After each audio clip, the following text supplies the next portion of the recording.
तपस्या बलिदान जिनके जीवन का अणु अणु मंच पर उपस्थित आदरणीय महाराजा साहब भाई शेर सिंह जी राणा, श्रीपाल जी शक्तावत और जो भी हेलीकॉप्टर से हमारे ऊपर फूल बरसा रहे थे, क्षत्रिय समाज के द्वारा जो एक प्रशंसनीय कार्य जो समाज के उद्योगपति के रूप में आदरणीय चौहान साहब, सम्मानित मंच मातृशक्ति का नेतृत्व आदरणीय महाराजा साहिबा, समुपस्थित क्षत्रिय बंधुओं, मातृशक्ति, तारों की तरह टमटमाते बालक बालिकाओं, आप सभी के भीतर बैठा वो शत्रुत्व, उसके पावन चरणों में प्रणाम करता हूं, मेरा प्रणाम स्वीकार करें। बंधुओं, जिन महापुरुषों ने सदियां बीती, युग बीते और धीरे धीरे वो महान पराक्रमी, वो एक ऐसा तेज पुंज जिसको जुझार के रूप में, तत्व के रूप में जाना गया है, ऐसे सिद्ध योगी जिन्होंने अपनी जीवन शैली से, जिन्होंने अपनी अभामंडल से पूरे विश्व को ये बता दिया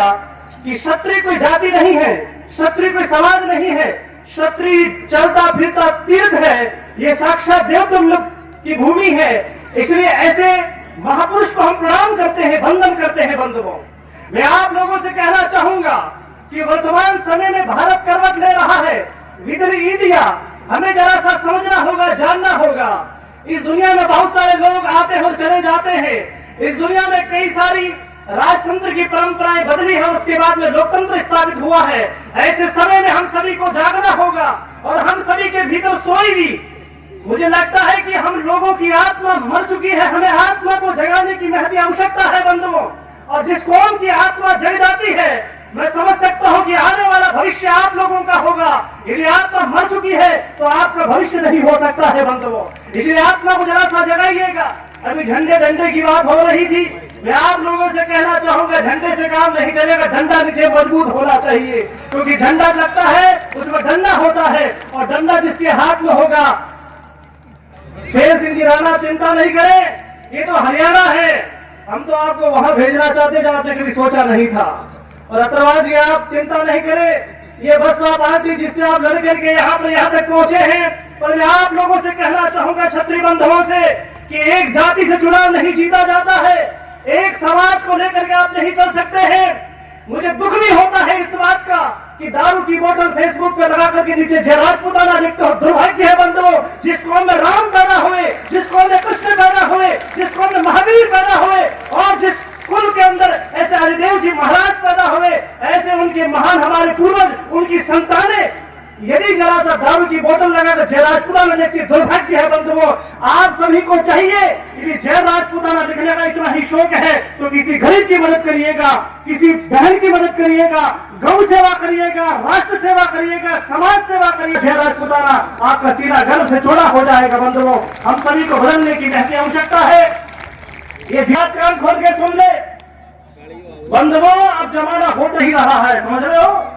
अभी होटल बोटल टोटल सबको छोड़ना पड़ेगा। अभी कह रहे थे कि पहले जमाने में रानी की कोख से राजा पैदा होता, अब मतों की पेटी से राजा पैदा होता है। अब आप राजा कैसा पैदा करोगे ये आप पर तय करता है।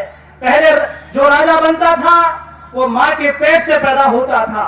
युग बदल रहा है, समय बदल रहा है, हमसे हमारा इतिहास छीना जा रहा है, उस पर भी जरा सा हमें गौर करना होगा। हमसे हमारी अस्मिता पर प्रश्नवाचक चिन्ह खड़े किए जा रहे हैं।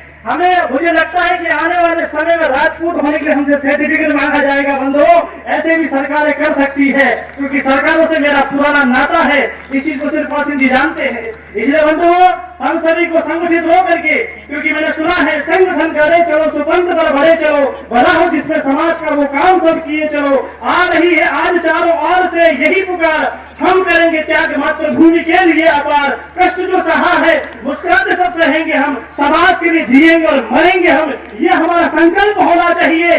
क्योंकि सबसे पहले हमें समाज सुधार की बात करनी होगी, राष्ट्र बदलने है बंधुओं। यदि समाज जागेगा तो राष्ट्र को बदलने में जरा समय नहीं लगेगा। हम सभी को चाहिए, मातृशक्तियों को चाहिए कि अपने चरित्रवान बेटे और बेटी को चरित्रवान बनाइएगा। मुझे दुख होता है, तकलीफ होती है, इस देश के अंदर चारों तरफ से किस प्रकार से सरकारें हमें नीचे दिखाने का काम करती है बंधुओं।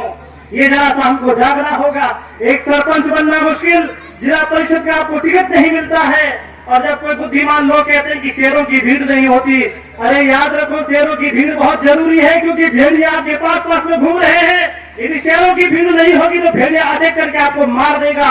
इसलिए सभी को चाहिए कि हम सब संगठित होकर के आने वाला जो भविष्य है बंधुओं, हम सभी लोगों को चाहिए 36 कौम को साथ लेकर के, क्योंकि अजय पाल देव जी महाराज को मानने वाले 36 कौम के लोग हैं, पृथ्वीराज चौहान को मानने वाले 36 कौम के लोग हैं। जब मैं इस गांव में अटेली गांव में प्रवेश कर रहा था, मैंने देखा कि राम का स्टेचू, राम का फोटो लगा है, जो राम समन्वय का प्रतीक है, शांति का प्रतीक है, सत्य का प्रतीक है।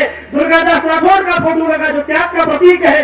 राजा हरिश्चंद्र का फोटो लगा जिसने सत्य के अपने पूरा जीवन कुर्बान कर दिया। इसलिए हम सभी को चाहिए कि ऐसे आपके महान पूर्वज, और दुर्भाग्य है कि हम हाथ पर हाथ धरकर बैठे रहते हैं। अरे बंधुओं, रोने से राज नहीं मिलता, राज को छीनना पड़ता है। हम सभी को चाहिए कि हमारी जो आत्मा मर चुकी है उसे जरा सा जगाने का काम करिएगा। और मैं आशा करता हूँ आने वाला हमारा राजस्थान 2023, और आपके पता नहीं कब होगा, मुझे पता नहीं, चुनाव 24 में, 23 और 24 ज्यादा दूर नहीं है। आप जरा सा जागिएगा, और आने वाला समय मुझे लगता है कि आप लोग इसमें कटिबद्ध होकर के, संकल्पित होकर के, क्योंकि अभी जो कह रहे थे कि भूखंड विजेता कौन हुआ, नवधर्म प्रणेता कौन हुआ, जिसने न कभी आराम किया, विघ्नों में रहकर नाम किया, है कौन विघ्न ऐसा जग में, टिक सके नरवीर के मग में, खमठेक ठोकता है जब नर पर्वत के जाते पांव खर, मानव जो जोर लगाता है पत्थर बारी बन जाता है।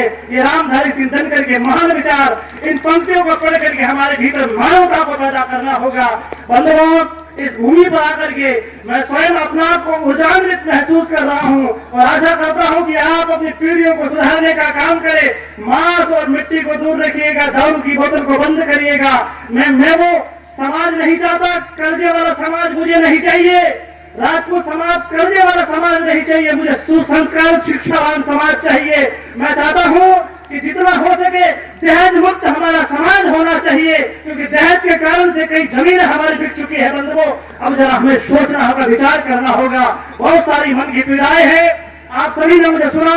आप सभी के प्रति मैं ईश्वर से प्रार्थना करता हूं, महाराज अजयपाल जी के पावन चरणों में प्रणाम करता हूं कि समाज जो आज बैसाखी का सहारा लेकर के चल रहा है, इसका भाग्य बदले, इसकी किस्मत को बदले, और जरा सा आपके महती पुरुषार्थ की आवश्यकता होगी। आप सभी ने मुझे सुना है, आपके भीतर बैठा परमात्मा उसकी पावन चरणों में प्रणाम करता हूँ। एक बार सब मिलकर के जय घोष करेंगे, बोले अजयपाल जी महाराज की, माता की।